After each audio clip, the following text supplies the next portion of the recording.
My best man slept with my fiancée the night before our wedding. She was never really mine to begin with.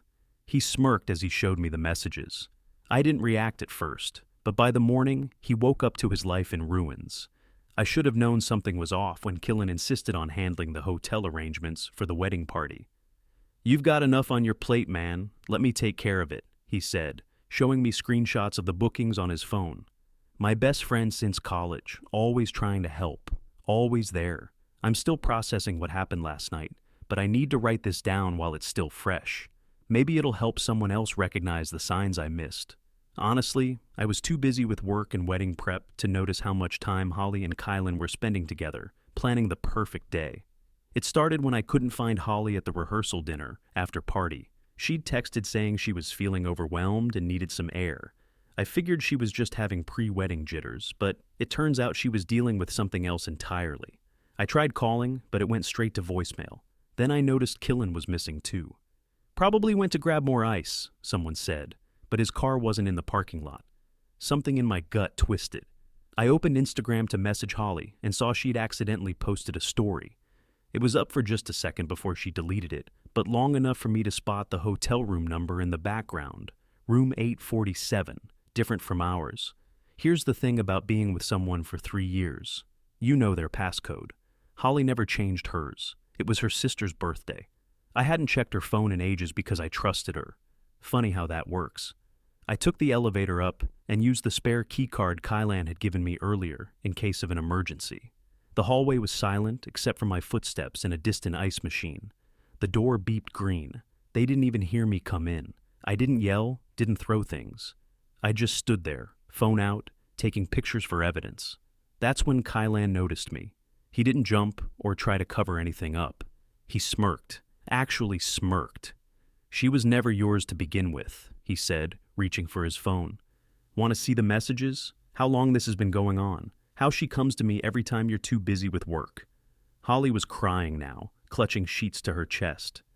"Daniel, please, I can explain." "Save it," I said, my voice steady. "Keep the ring, it's fake anyway." It wasn't, but watching her face fall was worth the lie. Kylan laughed, always so controlled. "This is why she needed more, someone who could cut him off. You know what's funny, Kylan? You just lost your job and don't even know it yet." His smile flickered. "We worked at the same company, different departments. I had copies of every inappropriate email he'd sent from his work account. Every time he'd taken credit for other people's work, every favor he'd asked for. 'You're bluffing,' he said, but I could see the uncertainty creeping in. I smiled, not a warm smile, but the kind you give when you know exactly how someone's life is about to unravel. 'Remember that project you led last quarter, the one you got a bonus for?' Elsie kept receipts, all of them. She was just waiting for the right moment." His face changed. Elsie was his direct report who had recently transferred departments. She'd kept a detailed record of everything. "Also," I continued, holding up my phone, "I just sent some interesting screenshots to Odette. You know, the one you're supposed to marry next month." Now Holly was looking at him. "You're engaged?" I left them there, arguing, and walked out calm and collected. On my way down, I called my parents. "Wedding's off. I'll explain later. Trust me on this." I got in my car, drove to the 24-hour diner where I used to study during college, ordered coffee, opened my laptop, and started writing emails. HR would have an interesting morning. The wedding venue deposit was non-refundable, but that was fine. Consider it the price of finding out now rather than years down the road. Besides, watching Kylan's perfectly crafted life crumble would be worth every penny. He thinks this is over, that I'll break down, make a scene, beg for explanations. He doesn't know me at all. I don't do drama, I do consequences. This isn't a story about heartbreak. It's about karma. And I'm about to become karma's favorite assistant. Edit. Since many are asking, yes, I have backups of everything. No, I'm not going to try to work it out with Holly. And for those suggesting I'm handling this too calmly, would you prefer I catch an assault charge? Nah. Some people want revenge served hot. I prefer it ice cold. Edit 2. Getting lots of DMs about the work situation. Don't worry, I've got that covered. Everything will be done by the book. Sometimes the best weapon is a company handbook. We'll update when there's more to share. Right now, I need to cancel some vendors and make a few calls. The next few days should be interesting. Update 1. First, thank you all for the support on my last post. It blew up more than I expected. For those asking, yes, I'm doing fine. No, I haven't had any breakdowns. I've been busy. It's been 5 days since I caught my ex-fiancée, Holly, and my best man, Kylan, together. A lot has happened, and I think it's time for an update. Remember how I mentioned having evidence of Kylan's workplace misconduct? Well, Monday morning was interesting. I got to the office early, like 6 a.m. early. I had a meeting scheduled with HR at 7, brought receipts, all of them. But let me back up a bit. The morning after the hotel incident, I spent 4 hours canceling wedding arrangements. Pro tip: when vendors hear the bride slept with the best man, they get surprisingly flexible about refund policies. Most of them refunded at least 60%. The ones who didn't, well, their Yelp pages are about to get some interesting reviews from wedding guests who actually experienced their services. Holly's been blowing up my phone, first with apologies, then accusations. You never had time for me, then more apologies. I haven't blocked her, I'm just letting the messages pile up. They might be useful later. The fun part? She's been using her work email to send some of these messages. You know, the email system that explicitly states all communications can be monitored. The same system where she's been planning meetups with Kylan for months. Real smart. Kylan, though, he's been surprisingly quiet, probably because Odette isn't taking his calls. Turns out she had suspicions already, and my evidence was just the final push she needed. She reached out to me on Facebook, asking for details.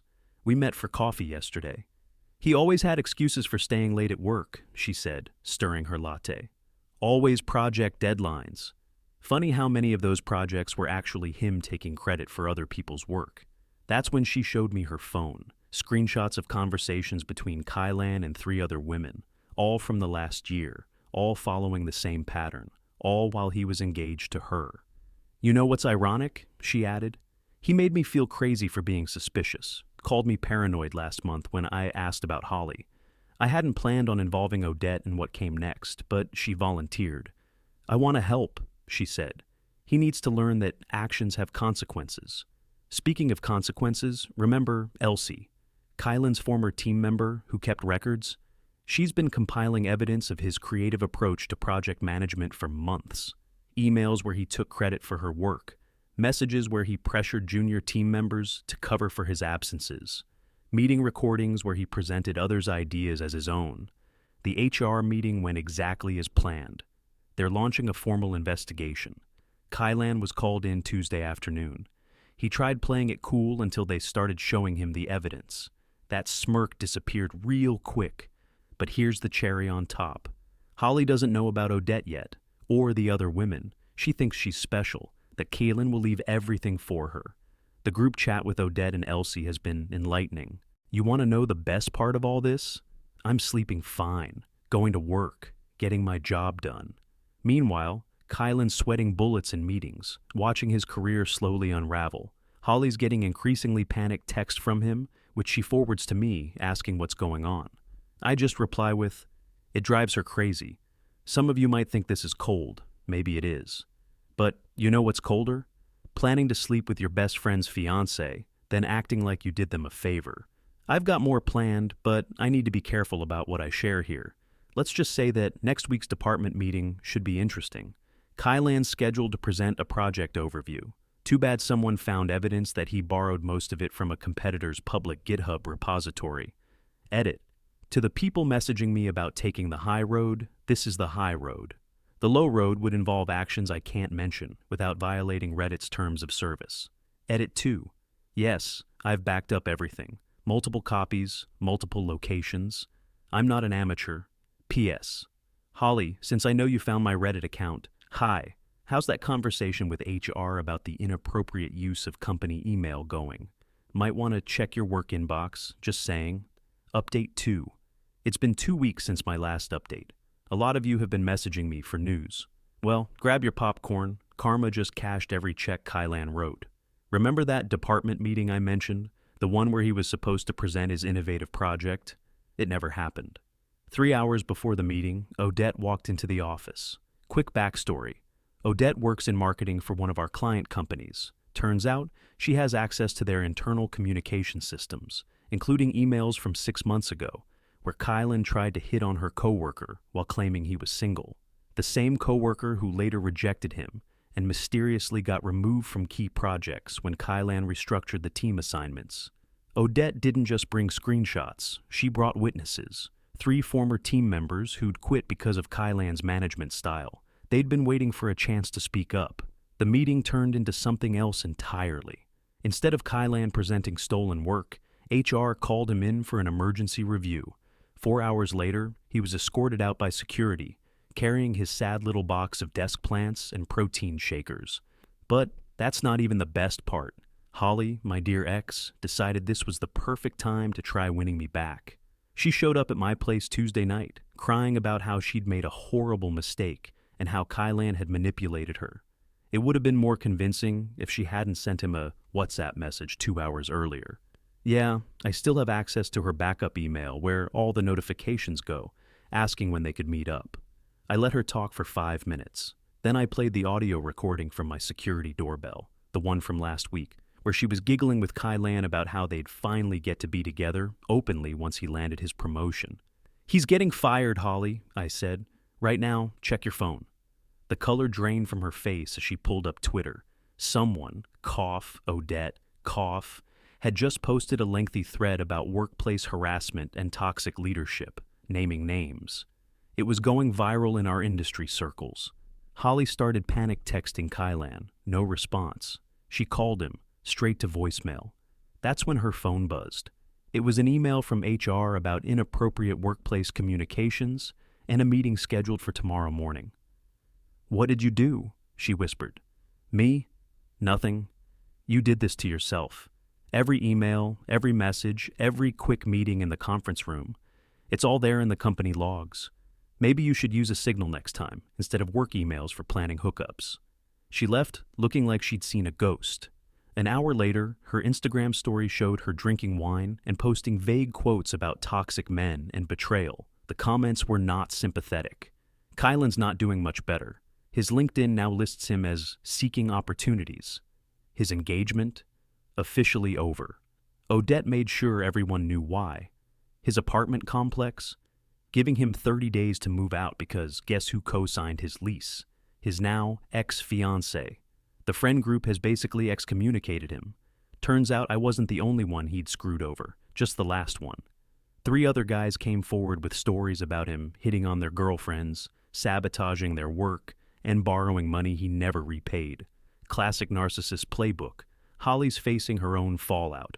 That HR meeting didn't go well. She's on administrative leave pending review. Her sister, my almost sister-in-law, messaged me saying Holly had to move back home because she can't afford her apartment alone.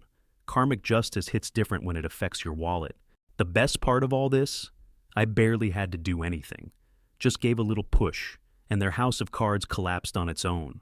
All those lies, manipulations, and betrayals, they did most of the work themselves.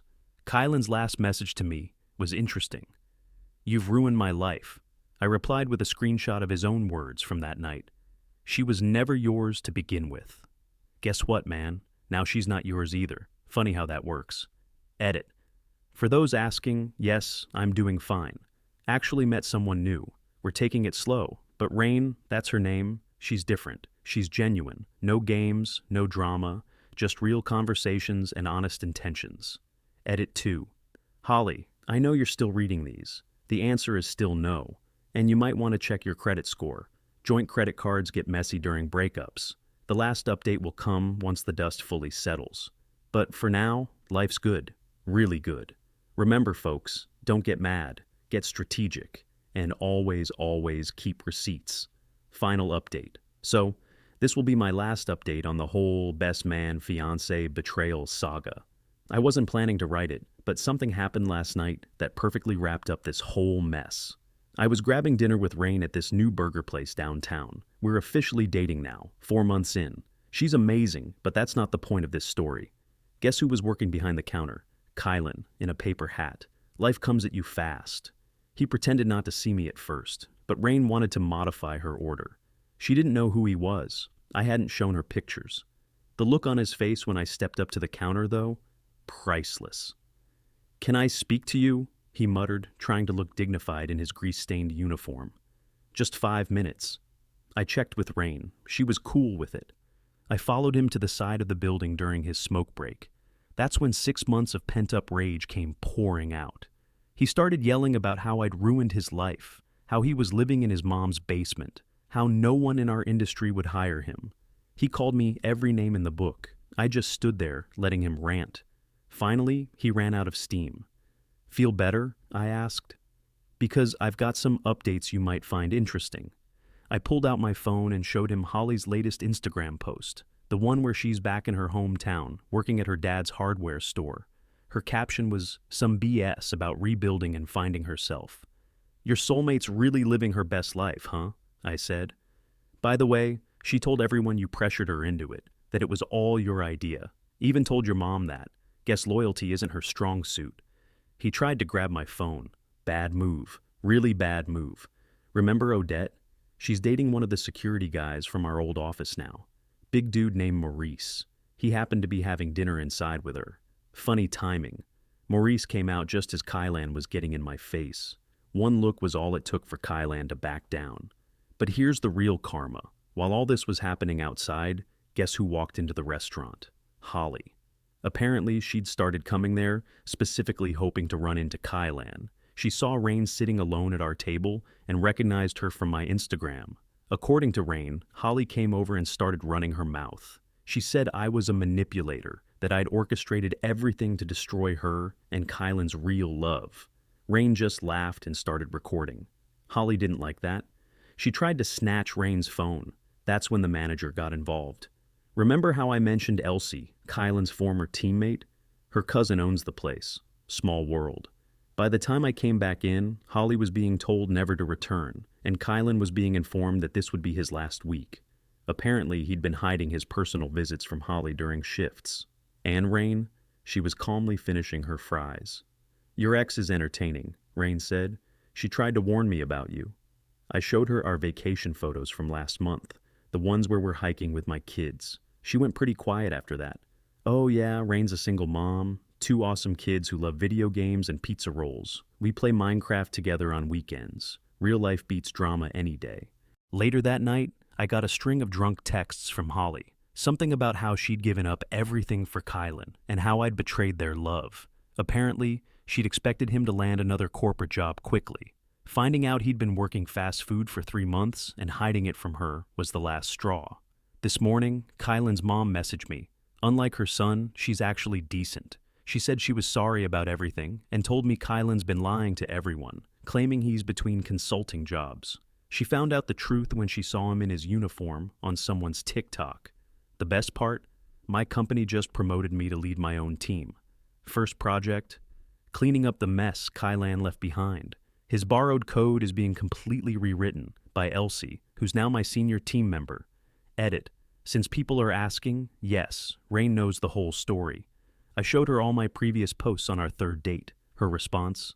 "Good. You know how to stand up for yourself. My ex didn't."